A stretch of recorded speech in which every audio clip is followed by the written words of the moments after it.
Hope you're doing well and welcome to another video of HTML and CSS complete course. So in this video we're going to talk about some backgrounds. So if you still didn't subscribe my YouTube channel, make sure to subscribe this channel and hit the bell icon so you'll get the notification of my new video when I upload them.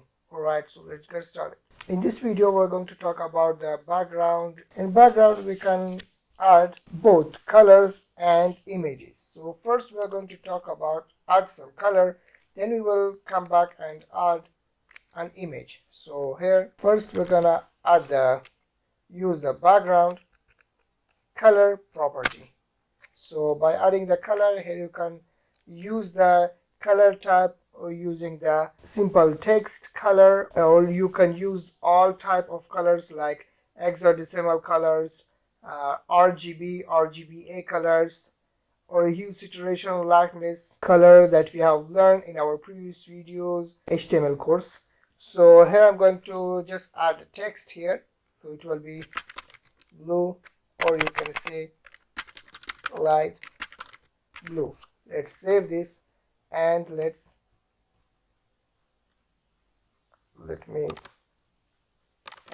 refresh the page. So here you can see the background is covered by the light blue color. Here you can add both hexadecimal or RGB or RGBA colors.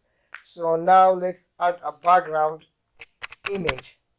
So for adding the background image, you can use the background with slash and image here. And for adding image, you need to use this URL here, and inside the URL let me check what choose an image here. So inside the images folder I have an image with the name of img6 with the JPG extension. So I'm going to add here. First I'm going to target the folder images with /, and here I'm going to write the name of image g6.jpg. So let's save this and let's refresh the page. So as you can see, the background is covered with this image, and it is come repeatedly with horizontally and vertically. So what we're going to do, we're going to tell the browser that don't repeat this image right now. It just adds one copy of this image in the background. So what we're going to do here we are going to say background, and as you can see there is a property with repeat. So we are going to enter this, and here you can choose if you want to repeat X direction, you can choose the X direction here. Let's save this and let's refresh. So as you can see, it will repeat only X direction.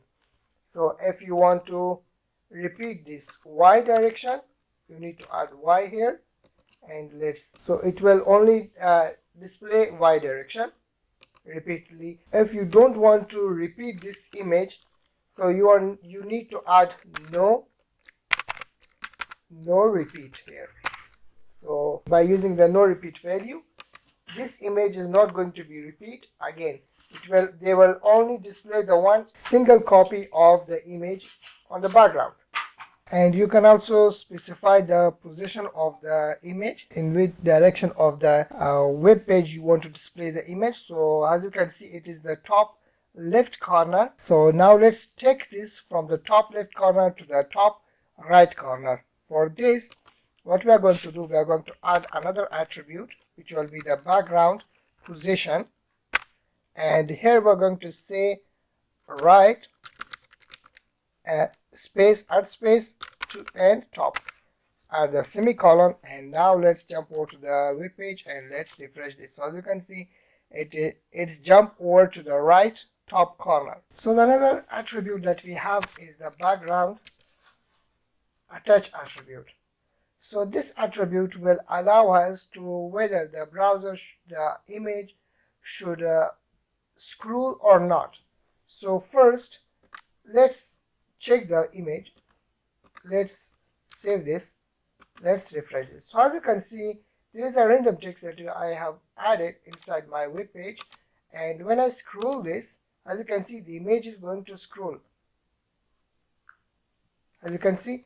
And if I add here the fixed value and save this, and when I refresh the page, and this image is not going to scroll anymore. So the another attribute that we have is a shorthand attribute.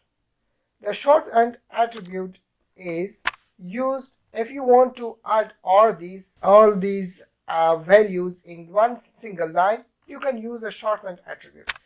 Now first you can use just background, and here you can add the color. So let's add background color light blue, add space, and here you can add URL for images /img6.jpg, and add space, no repeat, add space, right top, another space, fixed, and add semicolon at the end. Top, let's add this top here. So this will do the same thing. Now let's save this and let's check whether it works or not.